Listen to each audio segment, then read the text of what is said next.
Where are you?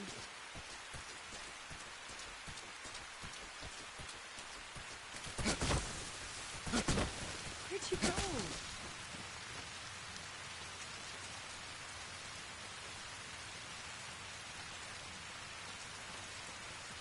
Ew.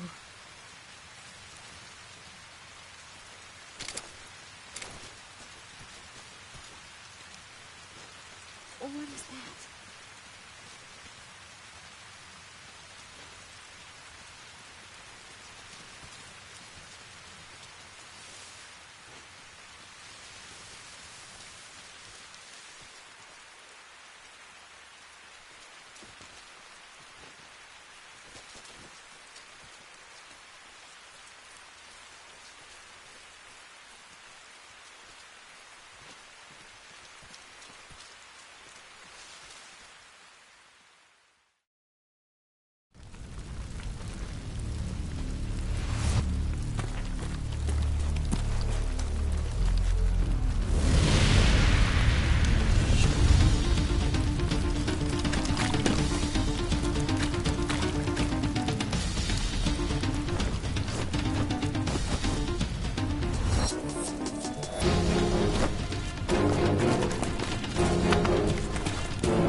This tastes like crap.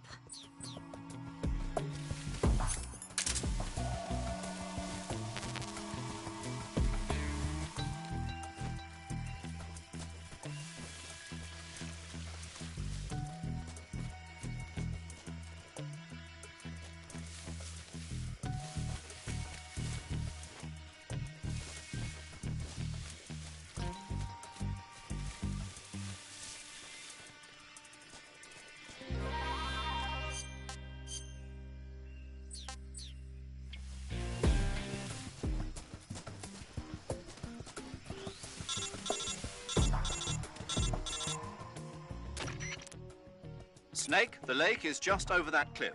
Eva should be able to climb it if you help her. Keep her close to you.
What's wrong?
I see it.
Come on, Snake.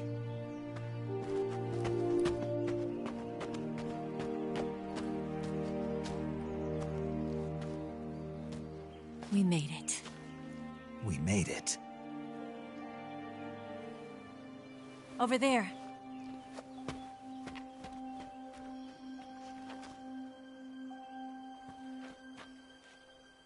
It's the boss, isn't it? I'll go get the wig ready to take off. Right. I'll leave you two alone. But come back in one piece, okay?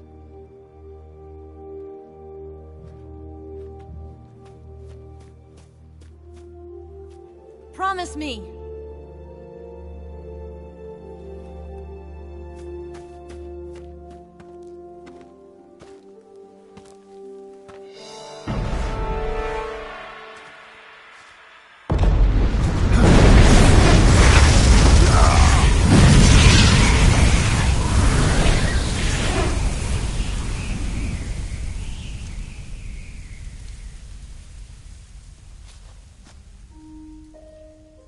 Life's end. Isn't it beautiful? It's almost tragic. When life ends, it gives off a final lingering aroma. Light is but a farewell gift from the darkness to those on their way to die. I've been waiting, Snake, for a long time. Waiting for your birth, your growth, and the finality of today. Boss. Why are you doing this? Why? To make the world one again. The world used to be whole. But with the end of the Second World War, the philosophers began to fight amongst themselves, and the world was torn apart. The Cobras, my comrades who trained and fought alongside me, were torn apart as well. The foibles of politics and the march of time can turn friends into enemies just as easily as the wind changes. Ridiculous, isn't it? Yesterday's ally becomes today's opposition. And this Cold War? Think back. When I was leading the Cobras, America and Russia were fighting together. Now, consider whether America and Russia will still be enemies in the 21st century. Somehow I doubt it. Enemies change along with the times, the flow of the ages, and we soldiers are forced to play along. I didn't raise you and shape you into the man you are today just so we could face each other in battle. A soldier's skills aren't meant to be used to hurt friends. So then what is an enemy? Is there such a thing as an absolute timeless enemy? There is no such thing, and never has been. And the reason is that our enemies are human beings like us. They can only be our enemies in relative terms. The world must be made whole again. The philosophers must be reunited. I will devote my skills to that purpose. And with the Colonel's money, I will achieve that end. Just as I once created the Cobras. They are my family. I may no longer be able to bear children, but I still have a family. It was November 1st, 1951. I was in the Nevada desert participating in atomic testing. The name Nevada is derived from Spanish, covered in snow, white as snow. And snow is exactly what I saw in that Nevada desert. It froze my blood white. Snake, you were an atomic test subject, weren't you? On Bikini Atoll. That's part of the reason I was drawn to you. You and I are alike. We're both slowly being eaten away by the karma of others. We'll never have the chance to die peacefully of old age. We have no tomorrow. But we can still have hope for the future. In 1960, I saw a vision of the ideal future from space. 3 years earlier, the Soviet Union had succeeded in launching Sputnik, the first man-made satellite in history, into orbit. This came as a huge shock to the United States. In response, America threw everything it had into its own manned spaceflight project, the Mercury program. Even as the Soviets seemed poised to send their first man into space, America was still experimenting with chimpanzees and rockets. The government wanted human data. So they secretly decided to send a human being into space. I was the one they chose. At the time, they didn't have the technology to block out cosmic rays, and whoever they sent up would inevitably be exposed to heavy radiation. That's why they chose me. After all, I'd already been irradiated once. Of course, you won't find any of this in the history books. I could see the planet as it appeared from space. That's when it finally hit me. Space exploration is nothing but another game in the power struggle between the US and the USSR. Politics, economics, the arms race, they're all just arenas for meaningless competition. I'm sure you can see that, but the Earth itself has no boundaries. No East, no West, no Cold War. And the irony of it is, the United States and the Soviet Union are spending billions on their space programs and the missile race, only to arrive at the same conclusion. In the 21st century, everyone will be able to see that we are all just inhabitants of a little celestial body called Earth. A world without communism or capitalism, that is the world I wanted to see. But reality continued to betray me. In 1961, I was sent to Cuba, to Bahia de Cochinos. It was part of a CIA-sponsored invasion under the guise of taking Cuban exiles back to their country. But the US government betrayed them. Our weak-kneed president held back their air support. Defenseless, the exiles were annihilated by the Cuban army. All I could do was watch in silence. I was set up by the very country I'd sacrificed so much for, by the very government I dedicated my life to defending. I was driven from the surface world, and I went underground. Then, 2 years ago, I faced the sorrow, my old comrade in battle. He was my friend.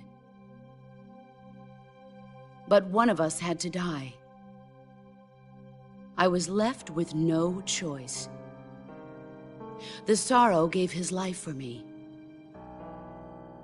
There is no enmity between us. One must live, and one must die. That was the mission. The ones who gave me that mission were the philosophers. Early in the 20th century, the true holders of power in the United States, the Republic of China, and the newly formed Soviet Union gathered together in a secret meeting that would later be known as the Wise Men's Committee. The secret pact they formed there marked the beginning of the philosophers. But the last of the original members died in the 1930s. After that, the organization began to run out of control, and the Wise Men's Committee degenerated into a mere shell of its former self. The philosophers of today have no sense of good or evil. Their influence extends to countries and organizations involved in every aspect of every war. They have become war itself. That's how they operate. The sacrifices of war cause a shift in the times. This shift leads to renewed conflict, and in turn triggers the next war. Like a nuclear chain reaction, each conflict sparks countless others, forming an endless spiral that will continue on for eternity. Do you understand what I'm saying, Snake? By consuming me and you, the philosophers intend to keep that cycle going forever. It was my father who explained all of this to me. He was one of them. You see, I am the last remaining child of the philosophers. But after he revealed the truth, my father was killed by that same shapeless, formless organization. And my father isn't the only thing the philosophers have taken from me. In June of 1944, the Cobras and I took part in the landing at Normandy. We'd been given a top-secret mission to locate and destroy enemy V-2 rocket installations. I was pregnant at the time. The sorrow was the father. I gave birth on the field of battle. A beautiful baby boy. But my child was snatched away from me by the philosophers.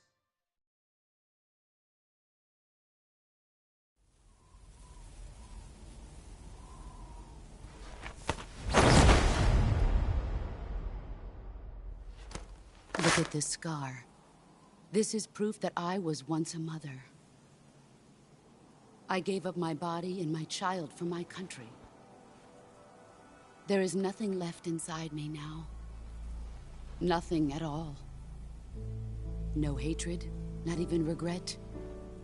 And yet sometimes at night, I can still feel the pain creeping up inside me, slithering through my body like a snake.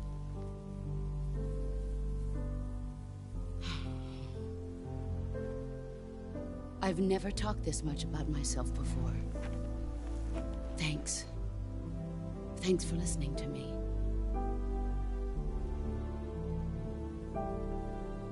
I feel content. Snake, commence the operation. I raised you. I loved you. I've given you weapons, taught you techniques, endowed you with knowledge. There is nothing more for me to give you. All that's left for you to take is my life, by your own hand. One must die, and one must live. No victory, no defeat. The survivor will carry on the fight. It is our destiny. The one who survives will inherit the title of boss.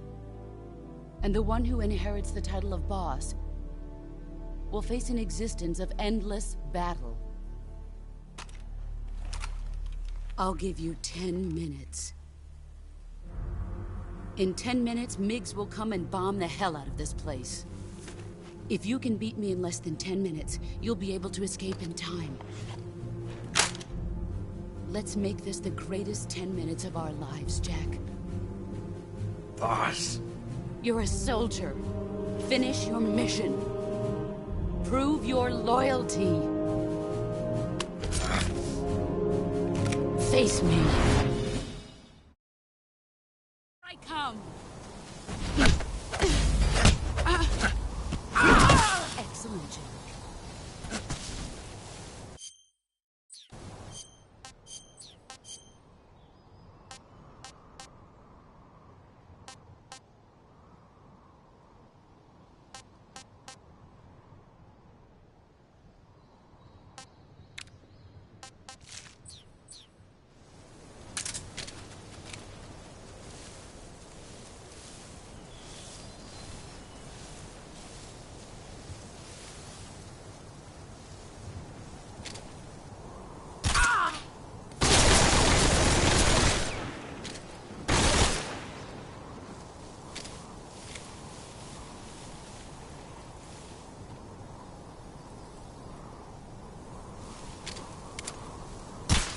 There you are.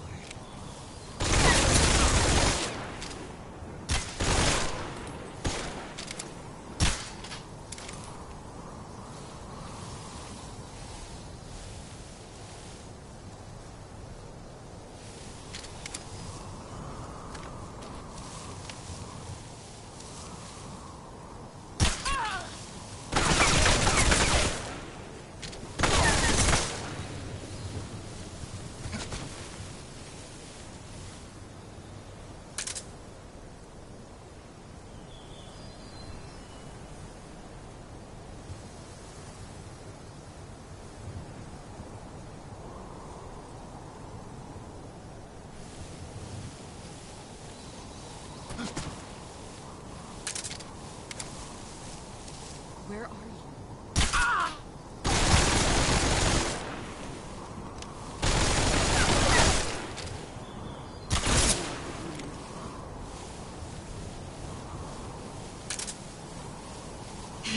I found you.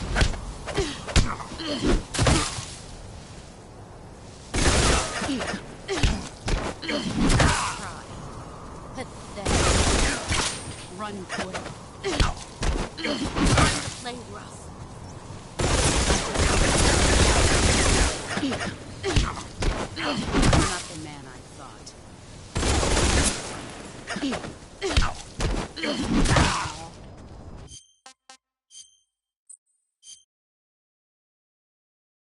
I come. Excellent, Jack.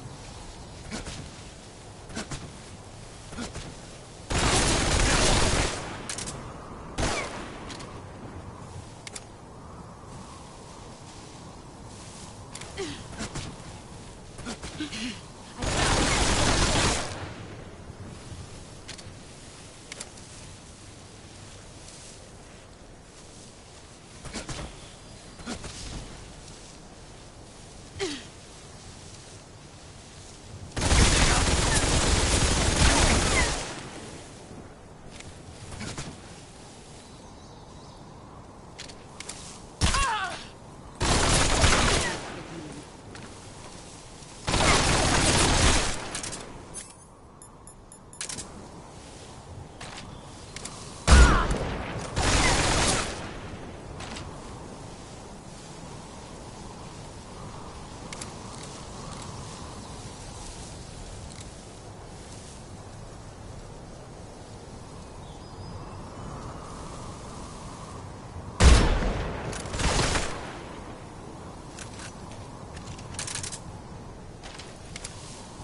Is that all you've got?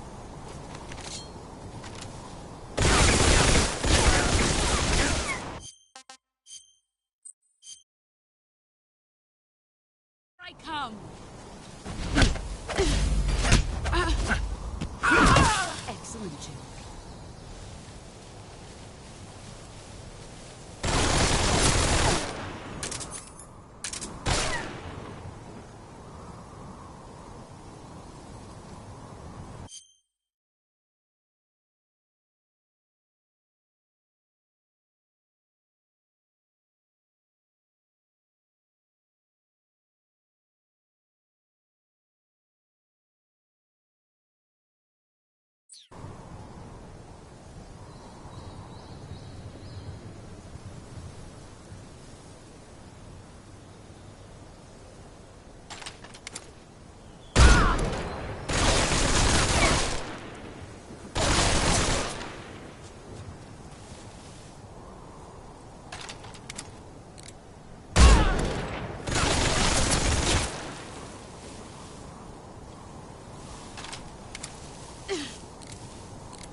He's gone. There, brace yourself.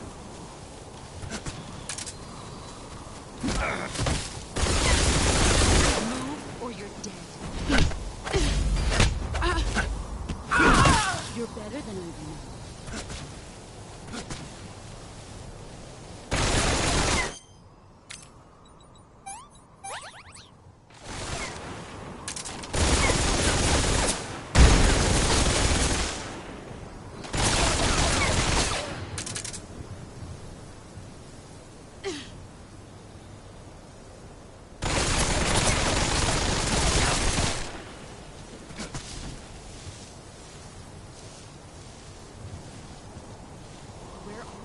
Brace yourself.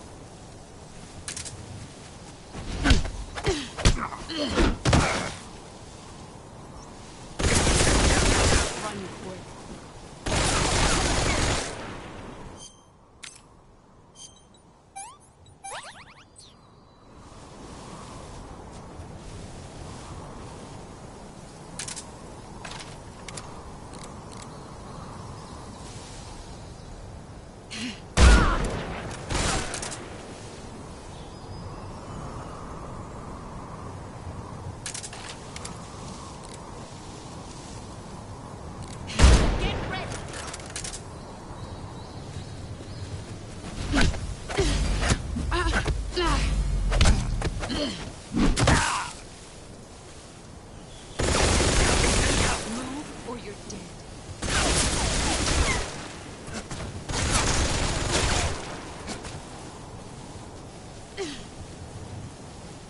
Where are you? There you are. Let's see what you're made of. Let's see what you're made of. Let's see what you're made of.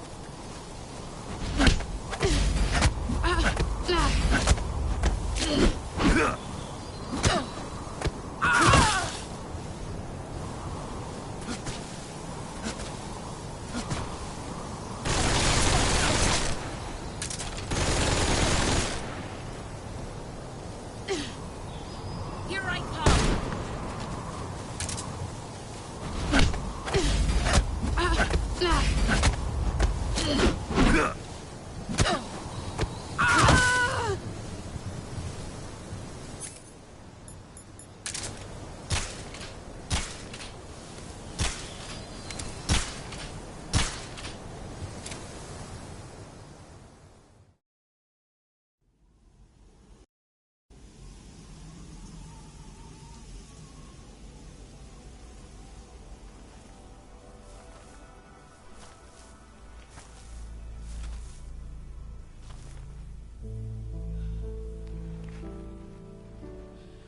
Take this.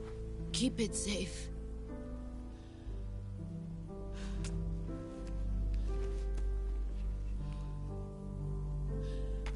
It's our only hope.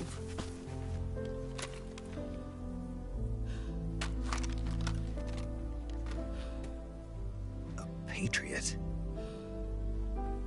Why are you giving me this? Jack. Or should I say, Snake. You're a wonderful man. Kill me. Kill me now. Do it.